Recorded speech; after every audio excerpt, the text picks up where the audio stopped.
Last week of winter zman, some yeshivas, they're already gone. Baruch Hashem, we're still going strong.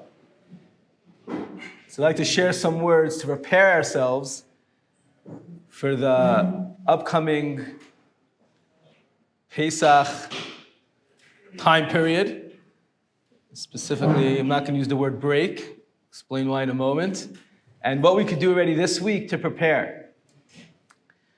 The very beginning of this week's Parsha, Sefer Vayikra, very exciting Sefer, starts off, Vayikra al Moshe, that Hashem called to Moshe, Vayidaber Hashem elav, and he spoke to him. Rashi already picks up on this seemingly double lashon of Vayikra al Moshe, he called to him, Vayidaber, and he spoke to him. Just say, he spoke to him. And Rashi explains that before every Vayidaber, or Vayomer, or Vayitzaveh, every time that Hashem commanded or spoke to Moshe, the Torah here is teaching us that it was always preceded by a call. Moshe called out his name. He'd make a call, a loving call towards Moshe to begin that conversation. And therefore it says, Vayikra el Moshe, he called out Moshe. And then, Vayidaber Hashem elav, he went ahead and he spoke to him. And then Rashi continues and says as follows. If you look through the Chumash, if you look through a Sefer Torah, we'll notice that there are breaks, hafsakos, inside the Torah. There are two different types. Sometimes it's represented by a samach inside the Chumash, a big samach. Sometimes it has a pei. Those are two different types of breaks. One type of break, the word stop at one point of the line, and then it's empty space, and the Torah continues on the next line. Other types of breaks stop in the middle, there's a break, and then it ends off again with some words. Different types of breaks. So Rashi says that I would have thought that after every break, before the Torah resumes the conversation, Hashem called out to Moshe again. Moshe, and then he continued. Otherwise, what's the point of these breaks? It must be that it's a break in action, that we restart with Hashem calling out to Moshe again. Rashi says, Vayikra el Moshe, hakol holechu magia la'aznav v'chol Yisrael lo shomim. The voice went from Hashem to Moshe, no one else was able to hear it. Yachol af lahafsakos haisa kriya. I would think that even for these breaks, there was another call. The Torah comes to tell me that Vayidaber, that it was only when Hashem actually says the word Vayidaber, it says that he spoke to him, only then was it preceded with a call, this loving call, Moshe. But if he had already started, there was already Vayidaber, and then there's a space, a break, there wasn't another call to Moshe's name. Okay? But then Rashi says, well, then what's the point of these breaks?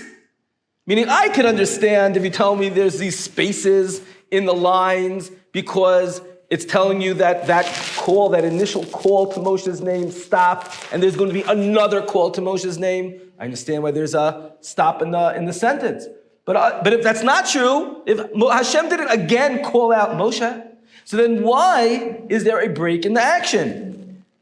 Rashi says, so what are the points of these breaks? Litein revach leMoshe, to give Moshe space, lihizbonein bein parsha leparsha, gave him the ability to stop and to think about what he just heard and what he's about to go hear.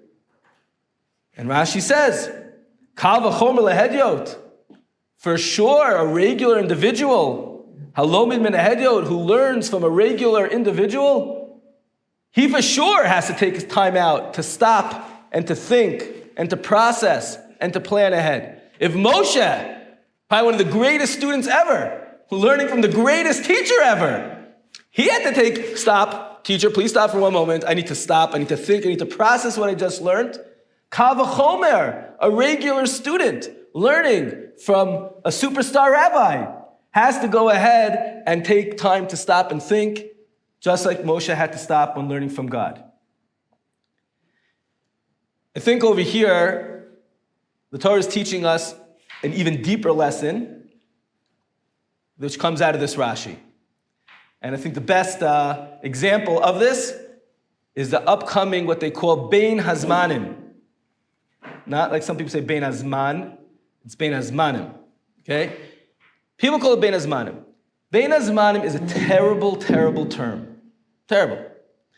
Why? Let's translate it.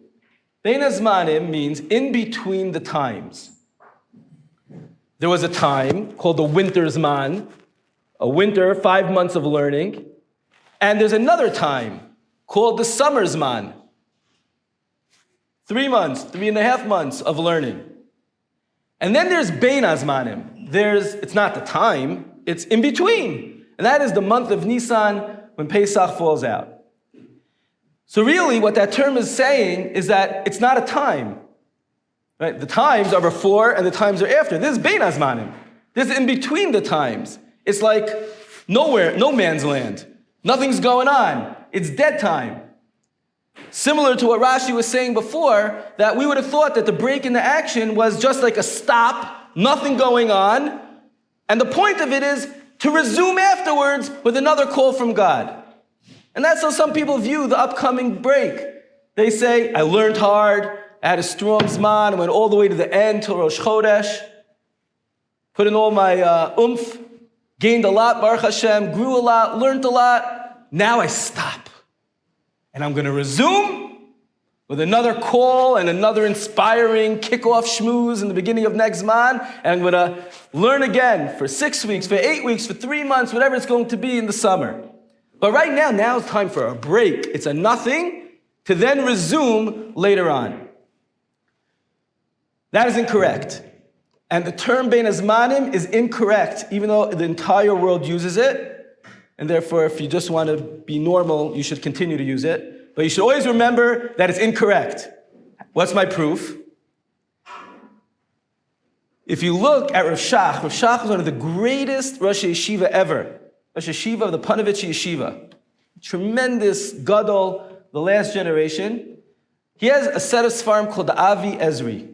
It's a sefer on the Rambam. And it's on all of the Rambam. So in the beginning, in this introduction to the Avi Ezri on Kachim, he writes, you might wonder, when did I learn this? You know, he's a Rosh Yeshiva of a Yeshiva. In the Yeshivas, they have the general Masechtas that they learn. Gittin, Kedushin, Bamitzia, Babakama, the standard Masechtas. It's extremely rare, actually doesn't exist at all, that in Yeshiva they learn Kachim. That section is designated for people later on in their lives learning it. So when did Rav Shach, who was leading this yeshiva, when did he have the opportunity to give shiurim, to give classes on Kachim, that he's writing a book on it? So he says, you might wonder. So he says, I learned Kachim during zman habenaim, the time in between. That is what he calls, what we call BEIN HAZMANIM. The zman BEIN habenaim. It's a zman, it's a time. It's a time in between two other times. But the month of Nisan is a time. It's an opportunity. It's a break from the ordinary tight schedule, the pace that we're in classes, etc. It's an opportunity to sit back and learn something new, something different, something that they don't teach in yeshiva, something that you really have a craving for, that you don't have that opportunity to research. Yes, we have to relax, we have to enjoy, and we have to recharge. It's true. But it's a zman, it's a time that we'll never get back. Like Rav Noach used to say, he said, time's worth money. You throw the dollars out the window. You never just throw money out the window, but you charge for your hour. Every hour that we lose is gone. It's a zman. It's a zman, habenaim. It's a zman in between two other types of times. I once heard from Rabbi Weinfeld an interesting play on letters. This will help us to remember this. He says, if you take the letters O-W-N, own, to own something, right? And you flip around the letters, you get N-O-W, now. He says if you own the now, meaning you look at today, this minute, right now, I can own this time. I'm not gonna have to sleep it away. I don't have to pass it away. I don't have to just kill time. What a terrible term, kill time. That means I have an opportunity, well, let's kill it. So I won't use it. Terrible. If I could own the now, so then you've W-O-N. You've won. You have been successful. If we could own the now, if we could say, there's an opportunity. What am I gonna do now with my day? How am I gonna maximize my day? Okay, maybe it means I'm gonna help out my parents. I'm gonna clean for Pesach. I'm gonna learn a little bit about Pesach. I'm gonna prepare for the Seder night. I'm going to meet some family members or friends that I didn't have the opportunity to meet because I've been busy in Yeshiva. These are all tremendous opportunities that we could capitalize on. But we can't just go in there and say, oh, I just gotta chill.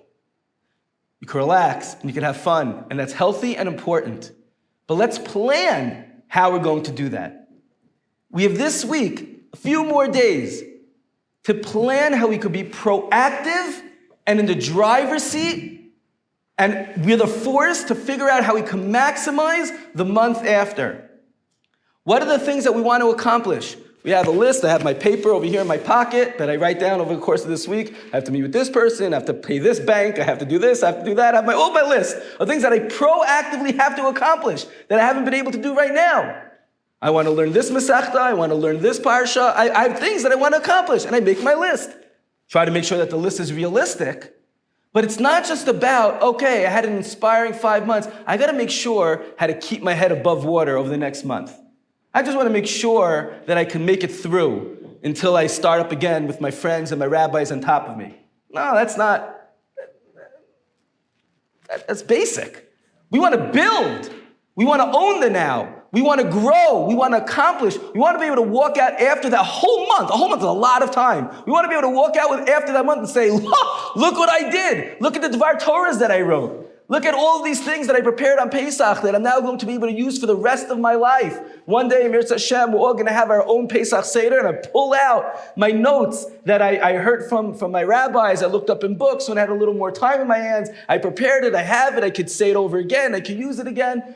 Well, so many of us will have opportunities to be at other people's Seders. What did we learn from there? What did we accomplish? What were the ways they taught their kids and inspired their kids? Let's take those lessons, let's write it down afterwards so we can remember it and keep it forever. There are so many opportunities that we can have for growth over the next month. But we have to go into that zman habenaim, to that time in between, with our goals, with our hopes and aspirations, so that we could come out super strong. We want to be proactive. We want to be milking the time and using it. It's not a BEIN HAZMANIM. It's not a nothing time. It's not a gap period where there's nothing going on. Dead space. Just, we got to get through it. We want to be in the driver's seat, moving and gaining and gaining and gaining. And that's what Rashi's saying. Rashi's saying that the hafsaka, so what were the point of these breaks? What were the points of the breaks if it wasn't just about stopping something and starting something new? And Rashi says the point of the breaks were for Moshe to stop and think and process everything that he learned. He used that time. He used that space. He used that state of non-structure, that we're not just moving ahead. He used it to process everything that he learned, ask questions, go back and review, call your rabbi and said, I was thinking about the Gemara that you taught me, it makes no sense. Go after him. So what, he's busy cleaning for Pesach. That's not your problem. You have a kasha, you go back. Write him an email, call him up, send him a text. How do you explain this pasuk? I have this philosophical question, I need it answered now, Rabbi. It's okay, I give you permission. Go, use the time. It's such a tremendous opportunity. Having structure and having the infrastructure that we have here and all the rabbis on us and the friends and the whole energy that exists here, which is so, so amazing, is extremely healthy and very helpful. But it's also good sometimes for us to have another limud, something that doesn't fit into the structure. And this is our opportunity. We have opportunities right now to use this time very, very, very well and to grow in ways that sometimes we can't even grow during the regular zman. So my bracha to all of us is that we should use the next few days, tonight, Monday, Tuesday, Wednesday, to sit there, have our papers and our pens, papers in the pockets, to try to figure out what am I going to accomplish? What are going to be my goals of the next month? You want to sit with a rabbi, a mentor, a friend, just to make sure that they're realistic. Maybe there's other things you're not thinking about. Use the time now when you have those people, those resources in front of your face. And then we should all be zocheh to be able to have an extremely successful zman in between the two zmans, so that when we come into the Pesach new semester, we're on fire. We're just going to continue to build off everything that we accomplished and grew spiritually and intellectually over that next month, and we'll just become bigger and bigger and bigger as we move forward towards the end of the school year. Wishing everyone a tremendous amount of atzlacha, an amazing week. Use it to its fullest, and we should only be successful.